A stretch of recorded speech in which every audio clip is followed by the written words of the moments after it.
Que vois-tu? Qu'as-tu vu? Jeune homme, ce que tu n'as pas vu, tu ne peux pas le faire. Que vois-tu? Qu'as-tu vu? Qu'est-ce que Dieu t'a montré?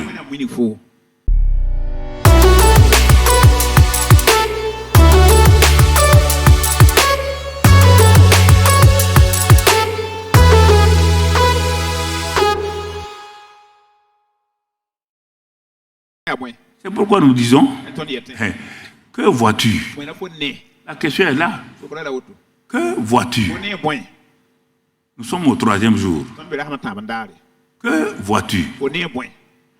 Tu veux conquérir quoi? Technicien, il t'a dit que vois-tu? Tu as quoi devant toi? Toi, tu vois quoi? Ce que tu vois là, tu n'as qu'à mettre. Que vois-tu? Tu comprends? C'est important. Dieu pose la question à quelqu'un. Il ne sait même pas que c'est le titre. Peut-être. Que vois-tu? Pourquoi? Lisons Matthieu 6, 22 d'abord. Matthieu 6, verset 22. Et au verset 23. Matthieu 6. Ils ont des problèmes quelque part. Chacun a ses problèmes. Matthieu 6, 22. Ok. Bon, au moins je mets le titre là, qu'ils sachent que c'est le titre comme ça. Matthieu 6. 22. Regardez ce que Jésus dit. Tu vas comprendre ce que je vais te dire ce soir. Il est écrit là-bas que l'œil de l'homme, c'est la lampe de son corps. Ça, c'est sur le plan naturel. Quand tu comprends le naturel là, le spirituel devient facile. Il dit ton œil est la lampe du corps. Si ton œil est en bon état, tout ton corps sera éclairé. Tu ne peux pas dire non. Ferme tes yeux. Et puis vois la lumière. Non, essaie seulement. Ferme tes yeux. Et vois la lumière. L'œil est la lampe du corps. Si ton œil est en bon état, tout ton corps sera éclairé. Tout ton corps est en paix. Mais regarde la suite. Mon frère, donc je crois que je dois me débrouiller. C'est bon pour moi. Donc, tu comprends ça? Et mais si ton œil est en mauvais état, tout ton corps sera dans les ténèbres.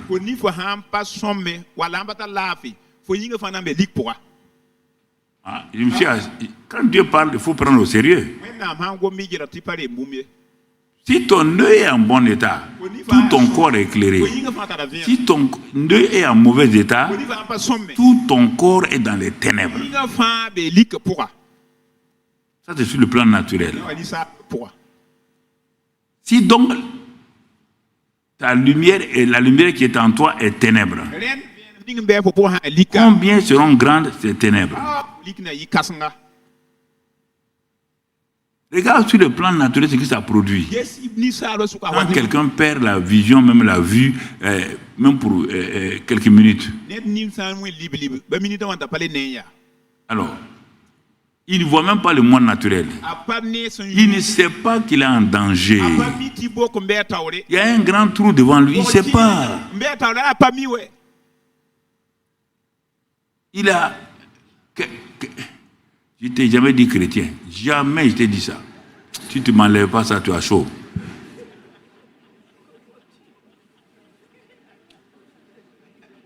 Mon ami, je t'envoie un papier, je t'envoie tout.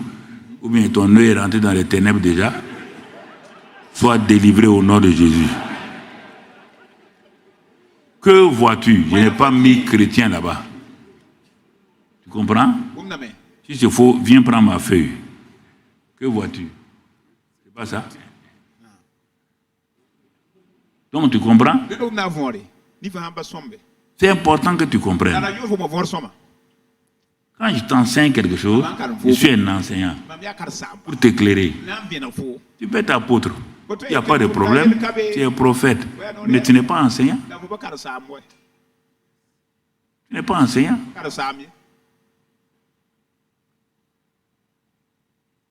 Il dit, si ton œil est en bon état, il n'y a pas de problème. Mais si ton œil n'est pas en bon état, tu es en danger. Tu ne sais pas s'il y a un trou, s'il y a un serpent. Non, il n'y a rien. Quand tu sors, tu as peur tout le temps. Qu'est-ce qui va m'arriver? Qu'est-ce qui va arriver? La peur est là en permanence. Et les ténèbres s'invitent dans ta vie. Tu comprends? Et en ce moment-là, la Bible te dit ici que les 5 sens du corps là sont en interaction avec ton environnement et le monde physique, le monde matériel. Parce que ce sont les 5 sens du corps. Le corps, comme le corps est matière, les 5 sens sont matière. On les appelle l'ouïe, la vue, le toucher, le goûter et le sentir. Voilà. Maintenant, quand tu es devenu chrétien, Dieu a vivifié ton homme spirituel. Et ton homme spirituel aussi a des sens spirituels parce que son environnement n'est pas naturel. Ton environnement n'est pas naturel. Il est spirituel. En commençant par Dieu lui-même. Il est spirituel. Il y a Dieu, il y a le monde aussi de Satan. Tout ce qui est esprit là, quand tu nais de nouveau, tu devrais être donc en contact avec eux pour discerner le bon et le mal. Tu comprends? Pour être donc choisi entre le bien et le mal, parce que le discernement des esprits te donne de voir ce monde spirituel là. Donc, tu as des yeux spirituels, des oreilles spirituelles, comme ton corps. Mais ça ne suffit pas. Le fait que tu as ça là, ça ne te suffit pas. Parce que ça ne fonctionne pas. C'est dommage. Donc tu comprends? Et il y a ton âme. Dans ton âme là, c'est là-bas qu'il y a la tristesse et tout ça, des sens là. Tu conduis des choses, la joie, tout. Ok. Donc tu as donc à ce niveau-là, les 3 parties de ton être là. Chaque partie a donc des sens spirituels, physiques et de l'âme. Et c'est pourquoi Dieu dit, ayant tout ça là, il y a quelque chose que tu dois constater. Et ça a été donné pour avoir la révélation du monde spirituel. C'est pourquoi Salomon dit, Dieu a raison. Parce que sans révélation, sans vision, le peuple est sans frein. Proverbe 29, verset 18. Sans révélation, sans vision, mon frère, tu as dû voir de Dolo avant de venir ici. Tous les versets que tu donnes là, c'est à côté.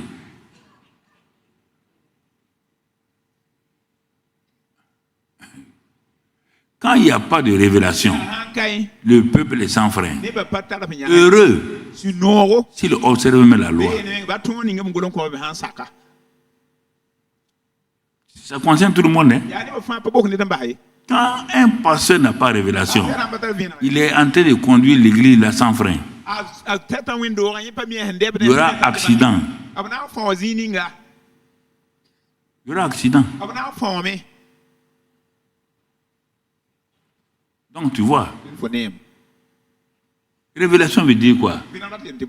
Révélation veut dire quelque chose existe là, tout le monde regarde, personne ne voit. Et quand toi tu regardes, tu vois la chose. Tu vois la chose. Et c'est pourquoi tu es protégé.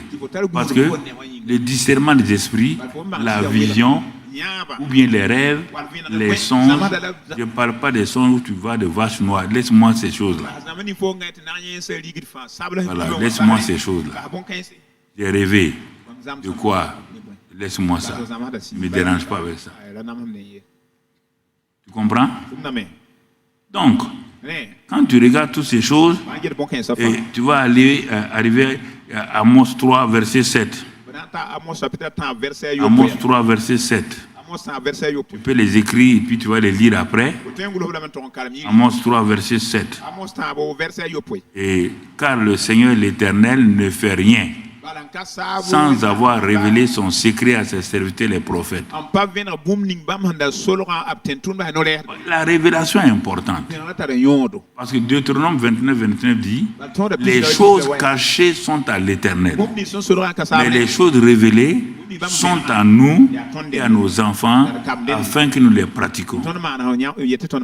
Ça, c'est Deutéronome 29. Dans 1 Corinthiens 2, Paul dit ce que Amos a dit est vrai, ce que Paul a dit c'est vrai, car j'ai constaté que les choses que l'œil n'a point vues, que l'oreille n'a jamais entendues, que les sens naturels n'ont pas pu toucher, elles sont là, mais elles sont cachées. Mais le Saint-Esprit va les révéler. Parce que ça ne peut pas, si tu ne sais même pas qu'il y a quelque chose, tu vas prier pour comment? Si tu n'as pas de révélation, tu vas prier pourquoi? Elles ne sont point montées au cœur de l'homme. Pourtant, ce sont des choses que Dieu a préparées. Combien de choses que Dieu a préparées pour ceux qui l'aiment? Mais tu es en dehors.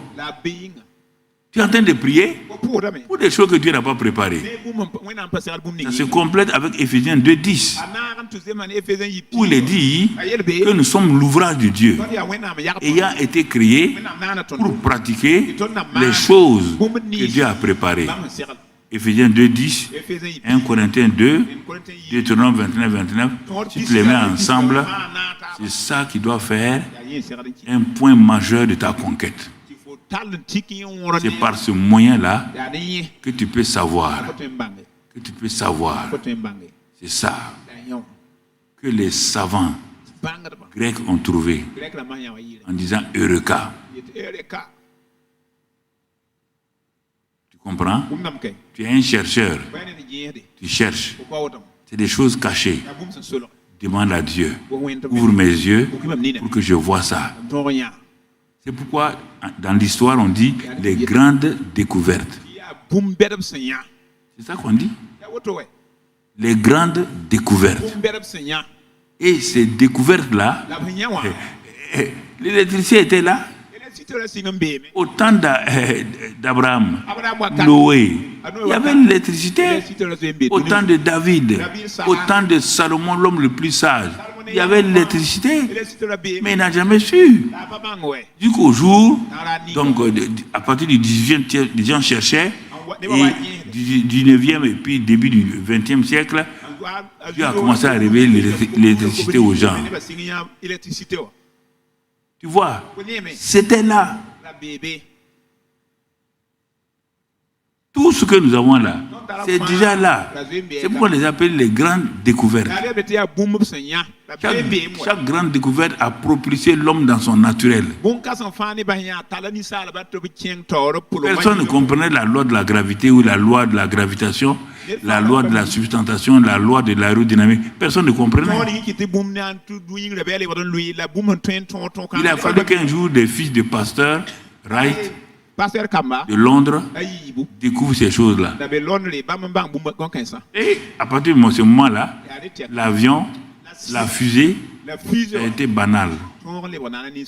Parce qu'il fallait découvrir d'abord qu'est-ce qui peut vaincre la loi de la gravité. Ils ont vu tellement d'accidents et ils ont vu que quand un manguier a des mangues mûres, la mangue là tombe toujours verticalement, selon la loi de la gravité.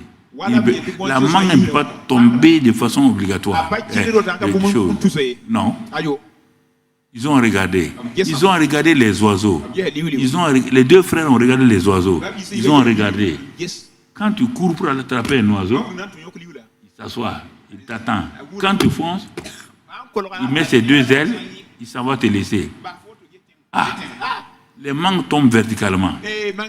L'oiseau prend son envol.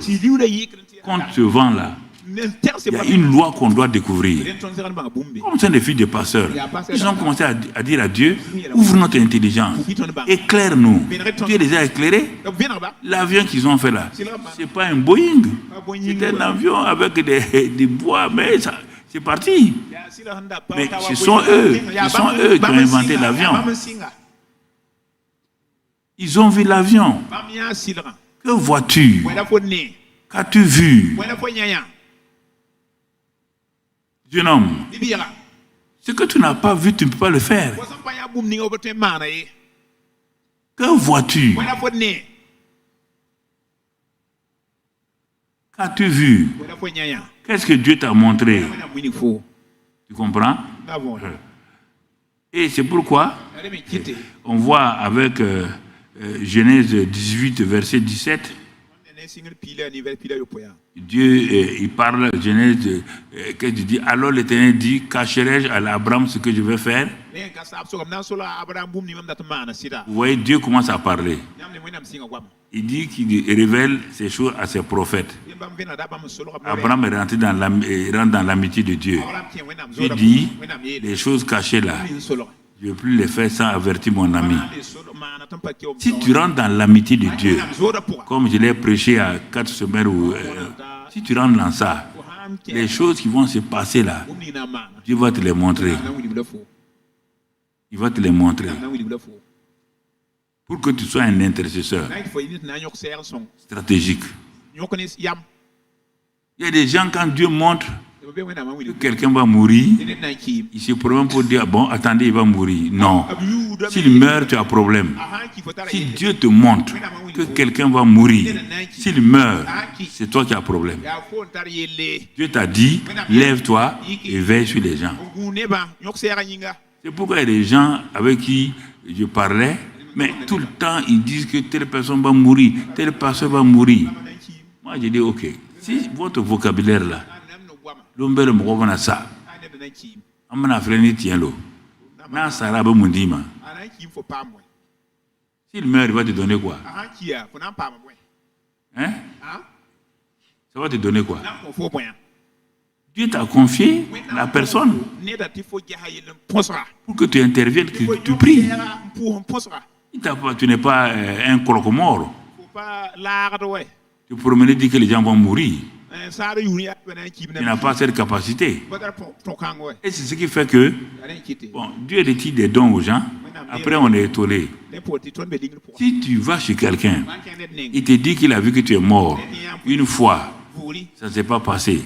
Il te dit que tu es mort 2 fois, il faut quitter l'amitié. Il n'est pas l'annonceur, il n'est pas l'annonceur de ta mort. Tout le temps rêve mort. Ça ne se passe pas et tu continues. Donc c'est toi qui veux ma mort. C'est pas Dieu maintenant. Et moi je vais être avec toi. Bon. Non, je vous pose la question.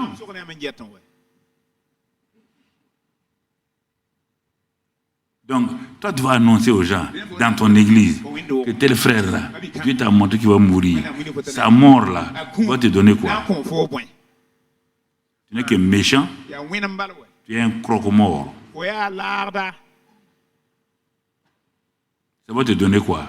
Non, il te pose la question. Si ça te donne quelque chose, lève-toi et dis-moi.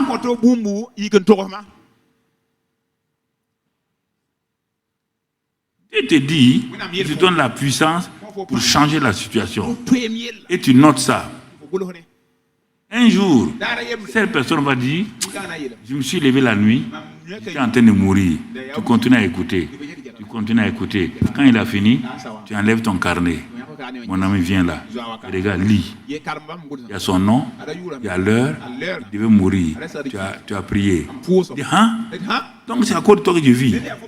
Ce n'est pas à cause de moi, c'est à cause de Dieu. Il m'a réveillé pour prier pour toi. Mais sa foi monte.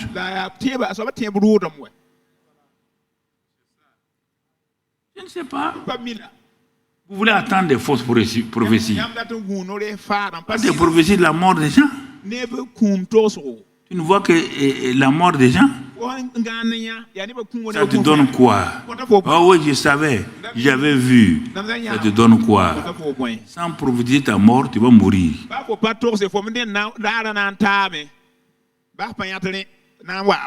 Attention, c'est le hibou qui va annoncer ta mort. Un jour, il va venir à 2h du matin.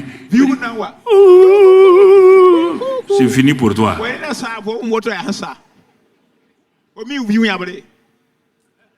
Non, vous ne comprenez pas la vie chrétienne. Il y a un mélange de paganisme là-dedans, animisme là-dedans, et puis un animisme extrême.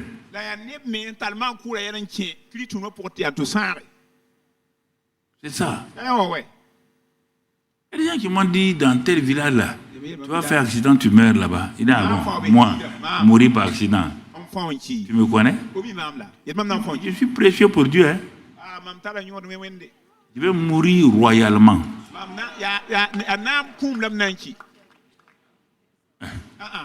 Si vous ne croyez pas, ça te regarde. On n'est pas né le même jour, on ne mourra pas le même jour. Et ton souhait ne se réalisera jamais. Donc, il vaut mieux être tranquille, mon ami. C'est la méchanceté. La méchanceté. Donc, tu vois là.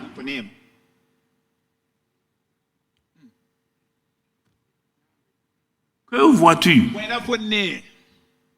Que vois-tu? Paul dit aux Romains, l'église de Rome, Romains 1, verset 11. Regardez ce que Paul dit. Car je désire vous voir pour vous communiquer quelques dons spirituels afin que vous soyez affermis. Ça, c'est l'attitude de chrétien. Je désire vous voir, comme on a dit ce matin, pour imparter dans votre vie quelques dons spirituels afin que vous soyez affermis. C'est pourquoi on tient les séminaires. Nous désirons vous voir pour impartir dans votre vie quelques dons spirituels afin que vous soyez affermis. Et regardons dans 1 Corinthiens 1 encore, verset 4 à 8. 1 Corinthiens 4, verset à 8. Qu'est-ce qu'il est dit là-bas? Je rends à mon Dieu de continuelles actions de grâce à votre sujet.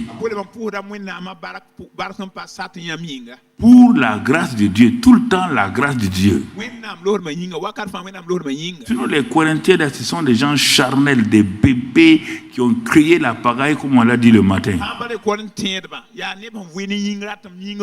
Mais il dit qu'il rend grâce à Dieu des actions de grâce pour la grâce qui vous a été accordé en Jésus-Christ.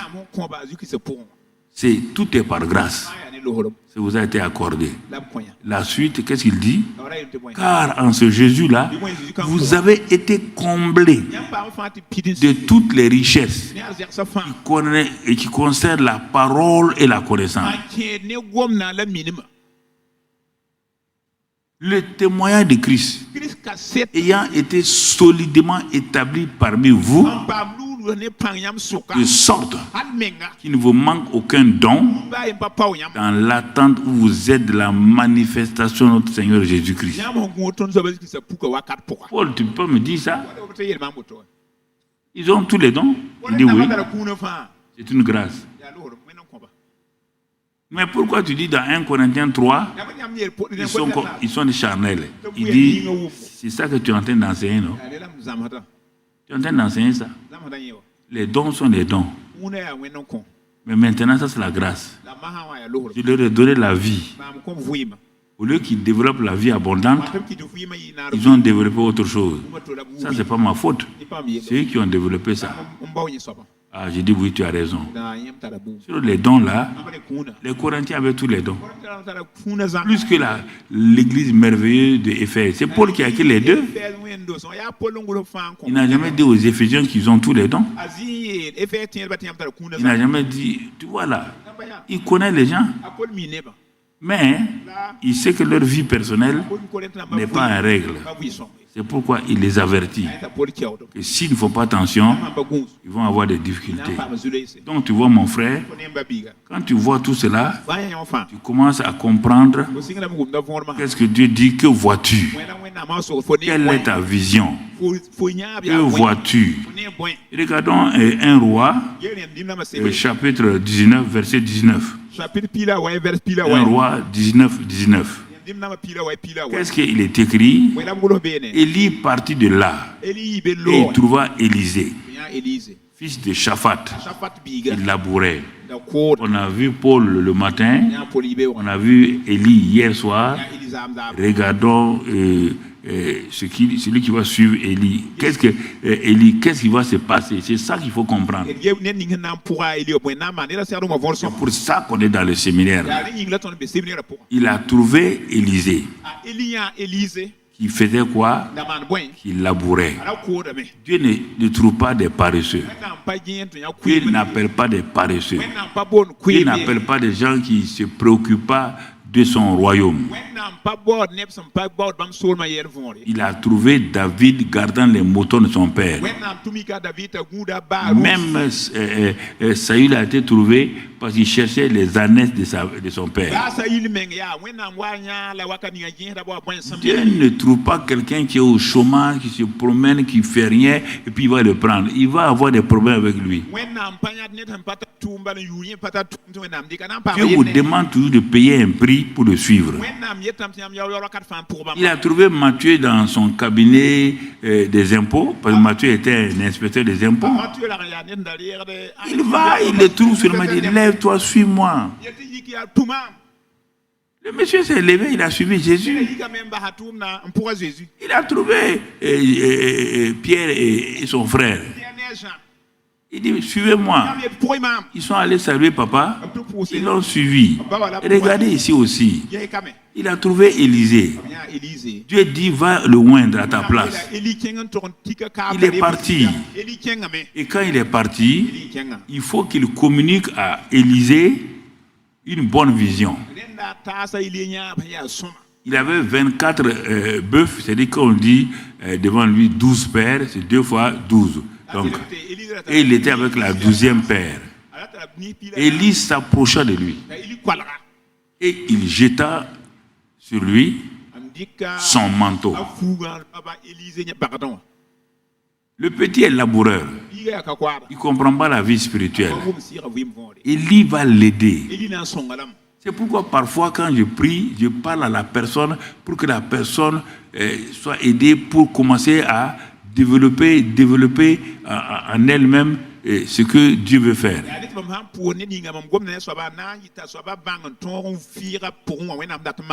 Son manteau prophétique là, il a enlevé ça et il a jeté sur les épaules d'Élisée. Mais il va parler. Parce que l'enfant ne comprend, le jeune ne comprend pas ça. Élisée, quittant ses bœufs, courut après Élie. Et dit, laisse-moi embrasser mon père et ma mère et je te suivrai. Élie lui répondit, va et reviens, car pense à ce que je t'ai fait. À partir de maintenant, ce que j'ai fait là, il faut que tu commences à développer une vision de ça. Parce que les pensées, c'est des visions, l'imagination.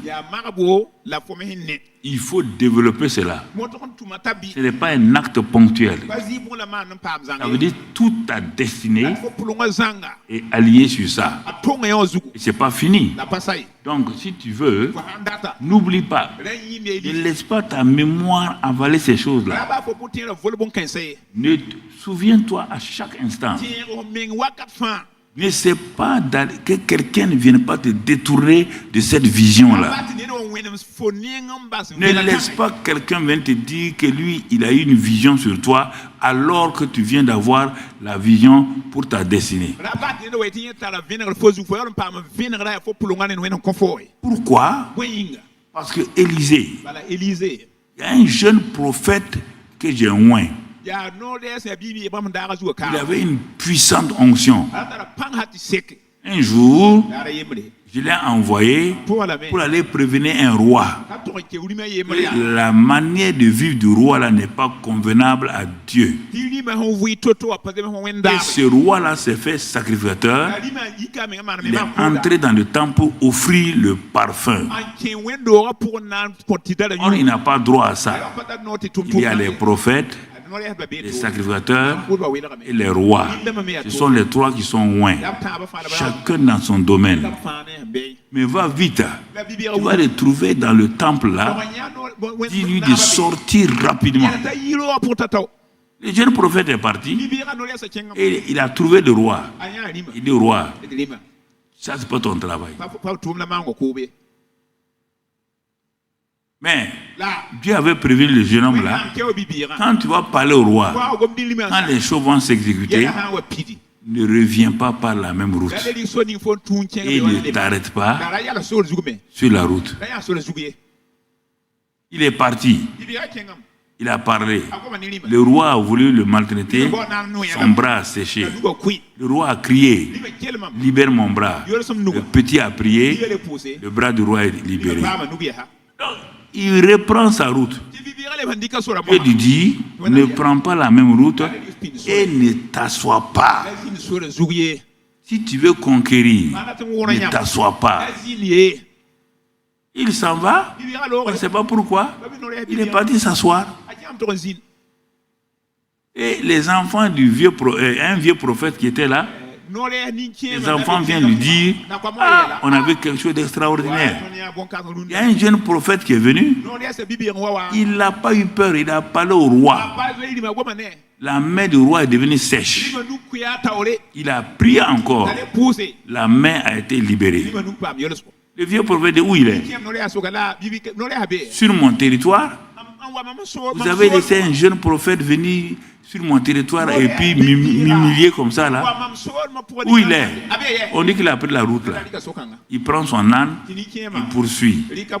Et il part trouver le jeune homme assis. Il dit, c'est toi le jeune prophète? Le jeune homme a dit oui. C'est toi qui as prophétisé? Le jeune homme a dit oui. Ah bon? Je suis prophète. Ah, salut prophète. Maintenant, écoutez, diminuez la parole de Dieu. C'est terrible pour vous. Quand Dieu vous a parlé, vous laissez quelqu'un d'autre venir vous parler. Vous voulez la mort. Il dit, je suis prophète, hein? Et puis je suis plus âgé que toi. Dieu m'a dit de venir manger chez moi. Le respect africain, là, c'est ça qui tue les gens. Il se lève, il suit les vieux. Il mange les vieux. Il s'en va. Le vieux sait qu'il va mourir. Il le sait. C'est sa jalousie, sa méchanceté. Fais attention aux gens. Jalousie et méchanceté. Quand il prend la route, un jeune lion sort. Avec une seule patte, il frappe le prophète. Et il le pose sur la route. Les gens viennent dire au vieux prophète là, ah, ton petit est mort. Hein? Il dit, ah bon? Il est parti voir. Quand il est arrivé, vous savez ce qu'il a dit? Un seul mot. Hélas. Les gens te tuent et puis ils viennent dire hélas. Parce que Tu penses que tout le monde peut prophétiser sur toi. Jamais. Ils n'ont pas le pouvoir. Quand Dieu t'a parlé, tu seras testé. Mais reste ferme. Reste ferme. Ne te laisse pas troubler. Que vois-tu? Qu'as-tu compris? Que vois-tu? Enfant de Dieu. C'est ça. C'est pourquoi Dieu dit que le jour de la Pentecôte, quand ils ont été remplis du Saint-Esprit, les gens ont dit qu'ils sont sourds. Dieu a dit qu'on n'est pas sourd. Alors si vous n'êtes pas sourd, c'est quoi? Il a dit c'est l'accomplissement d'une prophétie donnée par un homme appelé Joël. On trouve ça dans Acte 2, versets 16 à 17. Acte 2, 16 à 17. Mais ce n'est pas qu'il soit sourd, mais c'est ici ce qui a été dit par le prophète Joël. Qu'est-ce que Joël a dit? Dans les derniers jours, dit Dieu, comme maintenant, je répandrai de mon esprit sur toute chair. Vos fils et vos filles prophétiseront, vos jeunes gens auront des visions et vos vieillards des songes. Dieu est en train de parler maintenant comment, de façon globale, il va conduire son peuple. Vision, songe, prophétie, révélation. Ça va faire partie des dons spirituels. De 1 Corinthiens 12 et de Romains 12. Et dans tout ça, là, ça fait partie de tout ça. Alors, qu'est-ce que Dieu dit? Dieu dit, Jean, il va vous conduire par des songes, des visions, des servants, tout. As-tu déjà prié régulièrement en mettant tes mains sur tes yeux? On va le voir tout à l'heure. As-tu fait ça?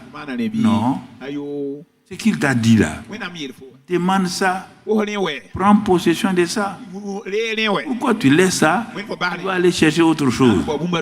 Parce que tu es jaloux. Tu veux être comme les autres.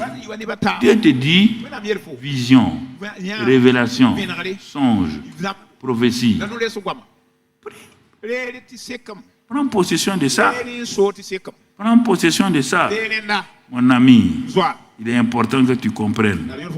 Tu comprends ça? Donc tu vas comprendre beaucoup de choses. Écoutez mon frère. Quand on dit que vois-tu, mon frère, ça veut dire quoi? Ça veut dire simplement Dieu a une faveur pour te donner. Un don pour manifester en toi. C'est ça. Il a un don, il a une manifestation. Mais Dieu s'étonne. Dans Marc 8, 18, on peut lire, Dieu s'étonne. Il s'étonne de quoi? Il dit, ah bon? Je vous ai parlé dans tout ça là. Vous avez des yeux. Ne voyez-vous pas? Ah bon? Donc vous avez des yeux. Malgré ça, vous ne voyez pas. Comme ça vient de Dieu, il parle des yeux spirituels. Je vous ai donné des yeux spirituels. Je vous ai donné des oreilles spirituelles.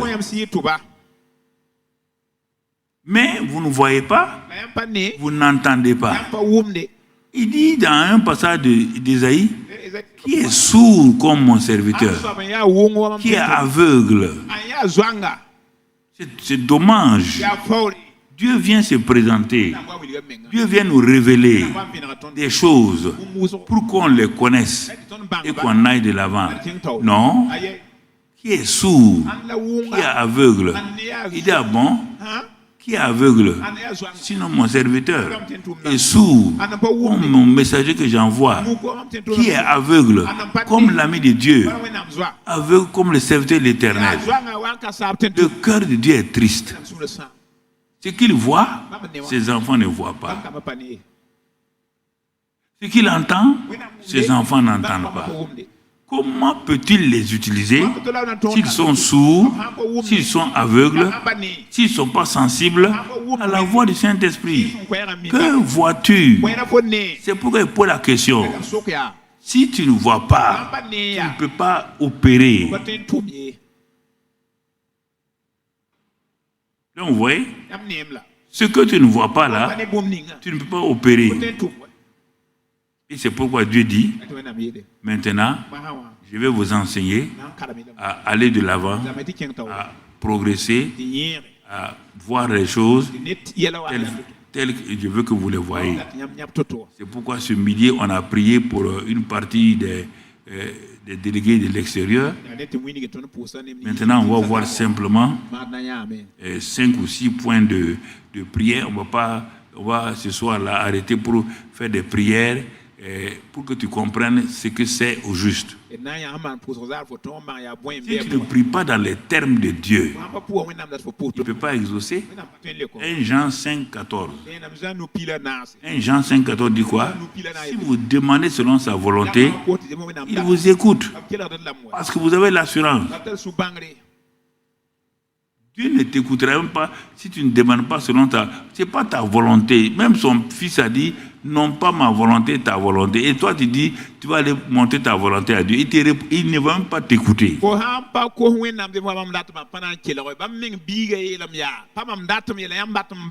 ne va pas t'écouter. Cherche un passage.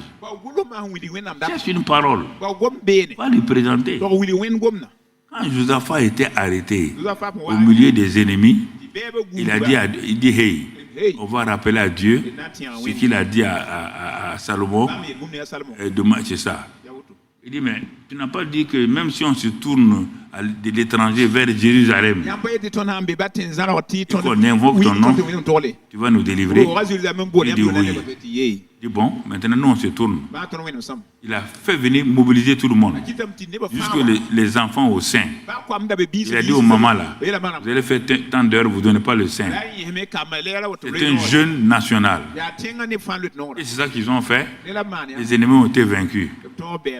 Un des premiers ministres d'Angleterre, pendant la guerre 39-45, quand les Allemands avaient commencé à bombarder partout, il restait la Suisse et l'Angleterre.